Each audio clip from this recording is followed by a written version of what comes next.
Everyone, welcome back to Maths Teacher YouTube channel. Myself Babbi Rajput. So in this video we are going to study about the isotopes and the isobars, and this will be the last lecture for the chapter structure of atom.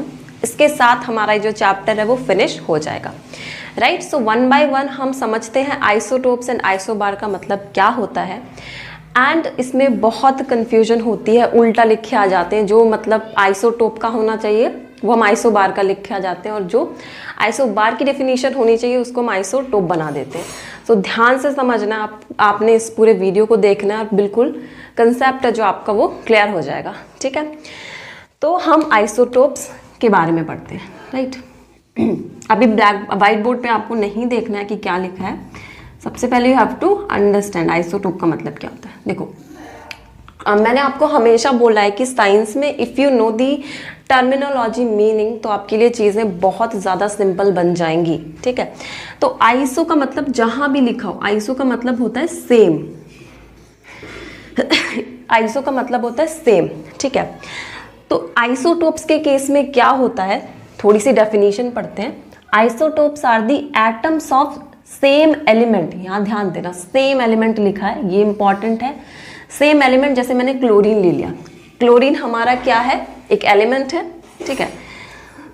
तो हमारे पास क्या हो गए, chlorine के दो isotopes हो गए, ठीक है। यहाँ पे लिखा है सेम एलिमेंट, तो ये भी क्या है, क्लोरीन है, ये भी क्या है, क्लोरीन है, राइट। अभी आपको समझना है, हो सकता है आपको स्टार्टिंग में ना समझ में आए, लेकिन जब मैं ये खत्म कर दूंगी तो आपको पूरा क्लियर हो जाएगा आइसोटोप का मीनिंग, राइट। तो be patient. Having same atomic number, next क्या है, सेम एटॉमिक नंबर होना चाहिए।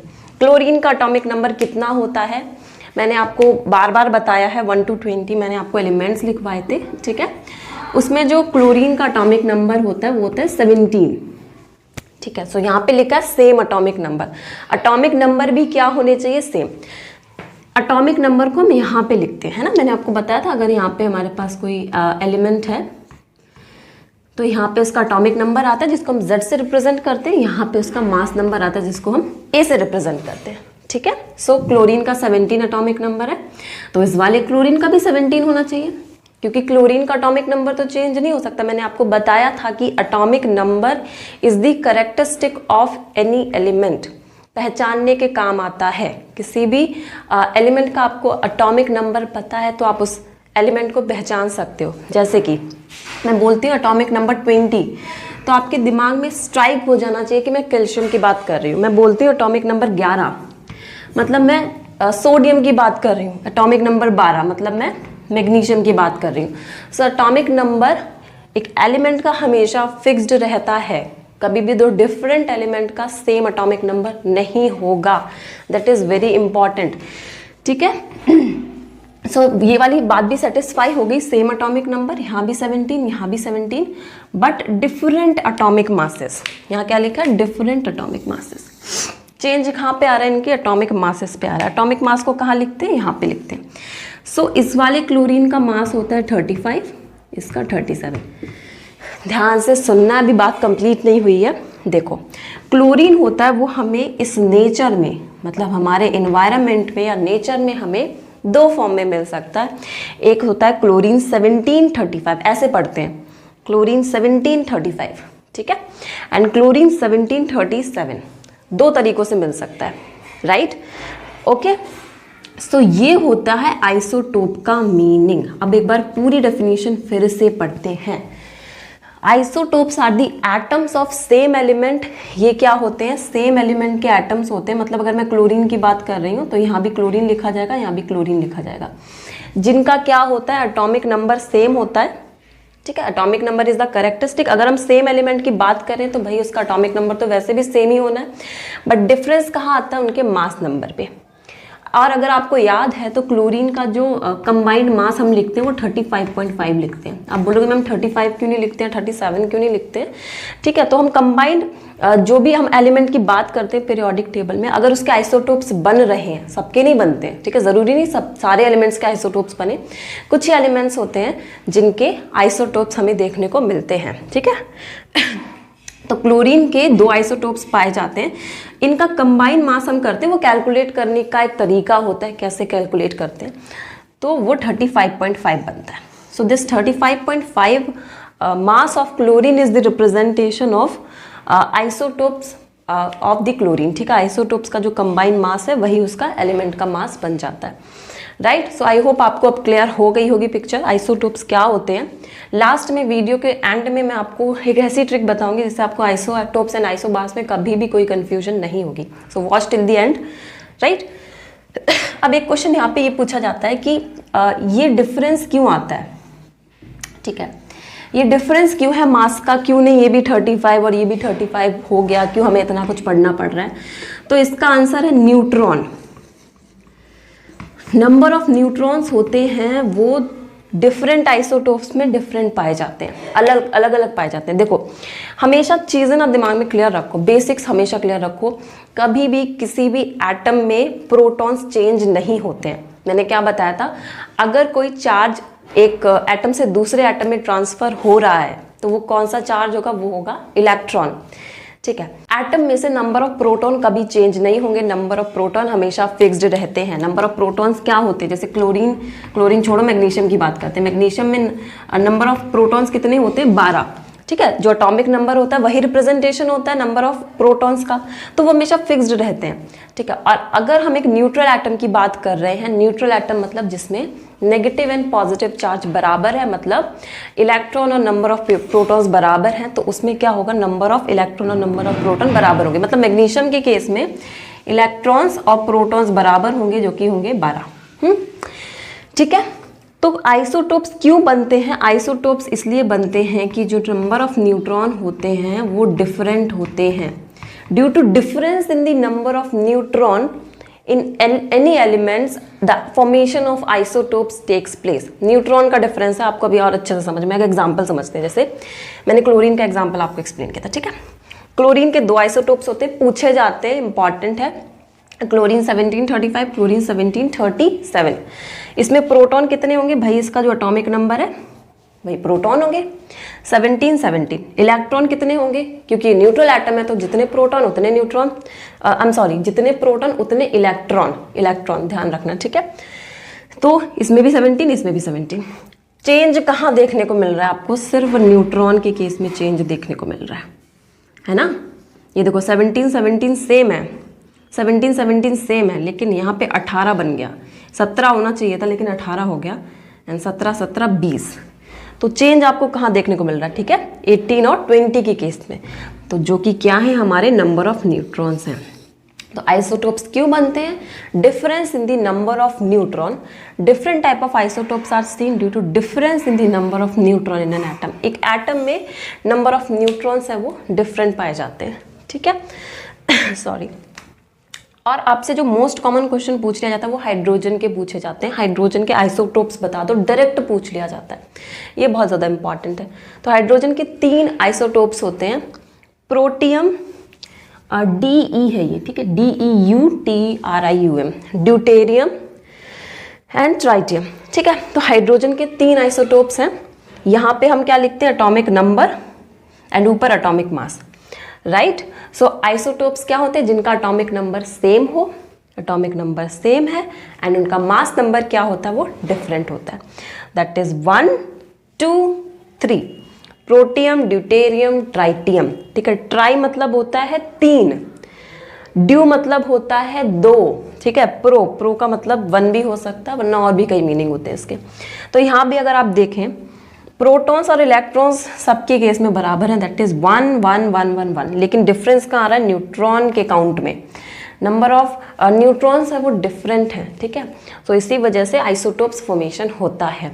सो ये दोनों एग्जांपल्स थे, आई होप आपको क्लियर हुए होंगे. अब हम आते हैं आइसोबार्स पे. आइसोटोप्स की कहानी हमारी खत्म हो गई है, राइट. अब हम आते हैं आइसोबार्स पे. आइसोबार्स क्या होते हैं अगेन आइसोबार के केस में भी क्या है, आइसो का मतलब तो सेम ही रहना है, इसमें भी सेम है, लेकिन इसमें क्या सेम रहता है, इसमें आपका जो मास नंबर होता है, ठीक है, मास नंबर जिसको हम ए से रिप्रेजेंट करते हैं, इसको हम एटॉमिक मास भी बोलते हैं एक एटम का. ठीक है, वो सेम होता है, जस्ट उल्टा आइसोटोप के. इसी वजह से कंफ्यूजन होती है. इसमें क्या होता है, देखो, isobars are the atoms of different element having same mass number but different atomic number.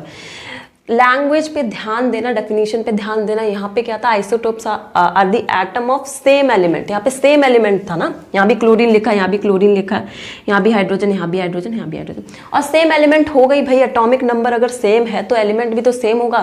कभी भी दो डिफरेंट एलिमेंट का तो एक एटॉमिक नंबर नहीं हो सकता ना, ऐसा तो नहीं हो सकता। कैल्शियम की भी बात कर रही हूँ मैं एंड क्लोरीन की भी बात कर रही हूँ और मैं बोल दूँ दोनों का एटॉमिक नंबर सेम है, नहीं, ऐसा कभी पॉसिबल नहीं है। Atomic number is the characteristic of an element. वो एक एलिमेंट को पहचानने के लिए काम आता है, तो वो कभी भी दो डिफरेंट एलिमेंट का एक एटॉमिक नंबर नहीं हो सकता है, लेकिन दो डिफरेंट एलिमेंट का सेम मास हो सकता है। कौन सा एग्जाम्पल था, मैंने जब आपको पढ़ाया था तो बड़े अच्छे से बताया था। दो एलिमेंट्स मैंने अंडरलाइन भी करवाए थे,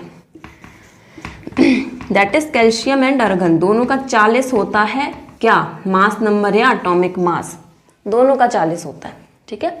सो आइसोबार्स क्या हो गए हमारे, atoms of different element, different elements के atoms having same mass number, जिनका मास नंबर सेम हो बट एटॉमिक नंबर डिफरेंट होता है। इसका 20 होता है और इसका कितना होता है, इसका होता है 18, ठीक है। यही है इसमें एग्जाम्पल, यही आपसे पूछा जाता है।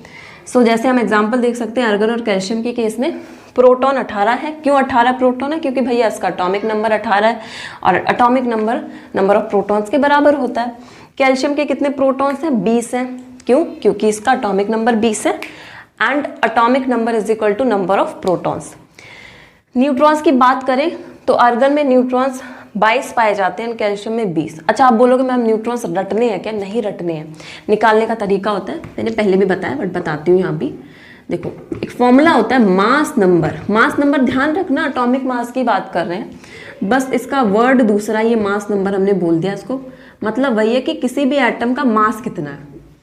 तो मास नंबर होता है number of neutrons plus number of protons. अब नंबर ऑफ प्रोटॉन्स किसके बराबर होता है, एटॉमिक नंबर के बराबर, ठीक है। मास नंबर आपको पहले ही पता होगा, आपको वो तो याद करना पड़ेगा, मास नंबर तो आपको याद करना पड़ेगा, और नंबर ऑफ प्रोटॉन्स आपको पता होंगे, ठीक है। जैसे मैं बात करती हूँ अर्गन की, तो अर्गन का एटॉमिक नंबर कितना होता है, 18, मतलब नंबर ऑफ प्रोटॉन्स इसमें कितने प्रेजेंट हैं, 18, और इसका मास नंबर कितना होता है, मास नंबर होता है 40, ठीक है। सो अगर आप फॉर्मूले में रखोगे A is equals to N plus P, A यहाँ पे क्या है, मास नंबर के बराबर, N मतलब number of neutrons and P मतलब नंबर ऑफ प्रोटॉन्स। तो A is equals to 40, N आपको पता करना है एंड P इज 18। तो ये 18 इधर शिफ्ट हो जाएगा, जब भी कोई नंबर शिफ्ट होता है तो उसके आगे का साइन हमें देखना पड़ता है, सिंस यहाँ पे प्लस लगा है आगे, तो इधर शिफ्ट होने के बाद ये माइनस में बदल जाएगा, that is 40 minus 18 is equals to number of neutrons, जो कितने आ जाएंगे आपके 22।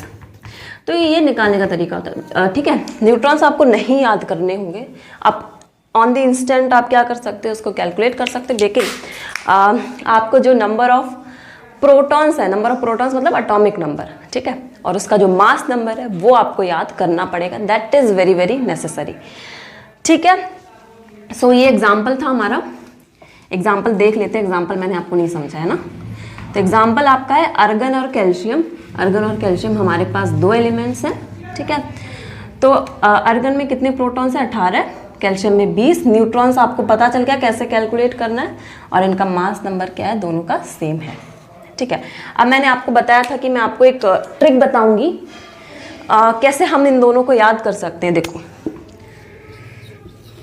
आइसोटोप्स और पहले आइसोटोप्स, और यहाँ मैं लिख देती हूँ आइसोबार्स। ध्यान से सुनना, बिल्कुल एकदम से समरी है, समझो, ठीक है। आइसो का मतलब हमेशा होता है सेम, ठीक है, और टोप्स में से आप पी है जो वर्ड, उसको थोड़ा ध्यान से देखो। पी है उसको आप क्या कर लो, आप उसको सर्कल कर लो या स्क्वायर में बंद कर लो, एंड पी को मान लो प्रोटॉन के बराबर। पी मतलब क्या है, प्रोटॉन, पी शब्द का मतलब प्रोटॉन, और नंबर ऑफ प्रोटॉन किसका रिप्रेजेंटेशन होते हैं, एटॉमिक नंबर का, है ना, होते हैं ना एटॉमिक नंबर का। तो आइसोटोप्स का मतलब क्या है, ऐसे एलिमेंट जिनका एटॉमिक नंबर सेम है। और बचा क्या, किन दो चीज़ों की बात करते हैं आइसोटोप एंड आइसोबार में, दो चीज़ों की बात करते हैं। एक तो हम बात करते हैं एटॉमिक नंबर की, दूसरा हम बात करते हैं मास नंबर की, ठीक है। सो अगर मैं बोल रही हूँ आइसोटोप्स के केस में सेम एटॉमिक नंबर है, तो डिफरेंट क्या हो गया, एटॉमिक मास या मास नंबर, सिंपल है, ठीक है। आइसोबार्स, आइसो मतलब सेम, बार में आप ए को अंडरलाइन कर लो, ठीक है। अब ए आप एटॉमिक मास भी बना सकते हो, या एटॉमिक मास को हम ए से रिप्रेजेंट भी करते हैं, ए सिंबल से रिप्रेजेंट भी करते हैं, ठीक है। तो ये आपका क्या हो जाएगा, एटॉमिक मास या मास नंबर, ठीक है। एटॉमिक मास, मास नंबर एक ही मतलब होता है। सो आइसोबार्स क्या होते हैं, ऐसे एलिमेंट जिनका सेम एटॉमिक मास होता है और डिफरेंट क्या हो गया, जो दूसरी चीज़ है हमारी एटॉमिक नंबर डिफरेंट हो गई। बट एक चीज़ हमेशा ध्यान रखना, ये वाली जो चीज़ है ना, ये मेंशन करके ज़रूर आना, कुछ बच्चे नहीं करते हैं और उनके मार्क्स कटते हैं और कटने चाहिए भी, इम्पॉर्टेंट है। Atoms of the same element के ही तो एटॉमिक नंबर सेम हो सकते हैं ना, एटम्स ऑफ डिफरेंट एलिमेंट्स की तो एटॉमिक मास सेम हो सकते हैं, ठीक है। So this is important and this is the summary of whole isotope and isobar which is very very very important. And question पूछा जाता है आपको, डेफिनेशन ही डायरेक्ट पूछ ली जाती है। अच्छा, डेफिनेशन पूछी जाए, जैसे क्वेश्चन पूछा गया है differentiate between isotope and isobar, तो आपको एग्जाम्पल लिखे आने हैं, ठीक है। एग्जाम्पल लिखे आने हैं, भले उसमें ये ना पूछा जाए कि explain with the help of example, समझ लेना कि एग्जाम्पल लिखे आने। एग्जाम्पल बहुत इंपॉर्टेंट होते हैं, भले क्वेश्चन में मेंशन ना हो अलग से, इतना लिखा और डिफाइन दिस थिंग, और इसका एग्जाम्पल भी आपके पास है, लेकिन क्वेश्चन में एग्जाम्पल नहीं पूछा गया तो do right it, do right 1 to 2 lines about it, वो इम्पैक्ट पहुंचाता है टीचर पे, ठीक है। So yes, this was all about the isotopes and isobar. And with this आपका ये जो चैप्टर है structure of atom, that is finished. So if you have any doubt, any query regarding anything, you can just comment down below. And thank you so much for watching this video.